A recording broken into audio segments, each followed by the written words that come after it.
A young man once wandered into the garden of a quiet village. His shoulders were heavy, his eyes restless, his mind full of noise. He sat on a stone bench, whispering to himself, "I can't stop thinking. I can't stop worrying. My mind never rests." Beside him sat an old man with white hair and calm eyes. He was silently carving a piece of wood, his hands steady, his breath slow. After a while, the old man said softly, "Your mind, son, is like a room crammed with broken furniture. No space to walk, no space to breathe. That is why you feel trapped." The young man looked at him and asked, "But what should I do? How do I make it stop?" The old man smiled gently. "Let me tell you a story. Once, there was a farmer who owned a small hut. Over the years, he kept collecting things: old tools, broken chairs, useless boxes.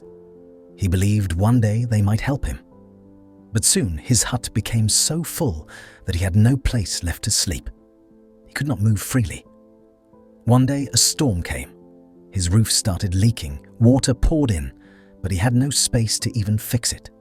His house was drowning in his own clutter. Finally, he realized, "If I don't clear the useless things, I will lose the useful ones too."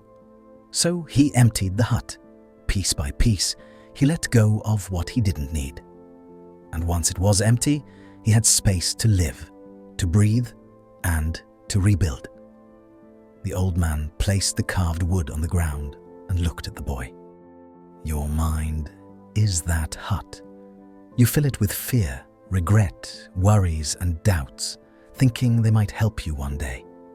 But the truth is, they are only taking your space. Empty your mind, son. Let go of what does not serve you. Only then will you have space for peace, for clarity, for growth." The boy sat silently, his chest rising and falling slowly. "But if I let go, won't I become weak?" he asked. The old man shook his head. "No. When you empty the glass of dirty water, you make space for clean water. When you clear the soil of weeds, you make space for flowers. Strength is not in holding on.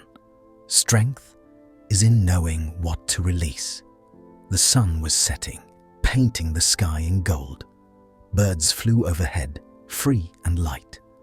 The old man pointed at them and said, "Do you see? They fly because they carry nothing. If they held stones in their wings, they would fall. So will you. Empty your mind of stones, and you too will rise." The boy's eyes softened. For the first time, his thoughts were not shouting. There was space, silence, and in that silence, he found strength. The old man stood, tapped his stick on the ground, and walked away slowly. His voice echoed one last time. "Remember this, son. An empty mind is not nothingness. It is freedom.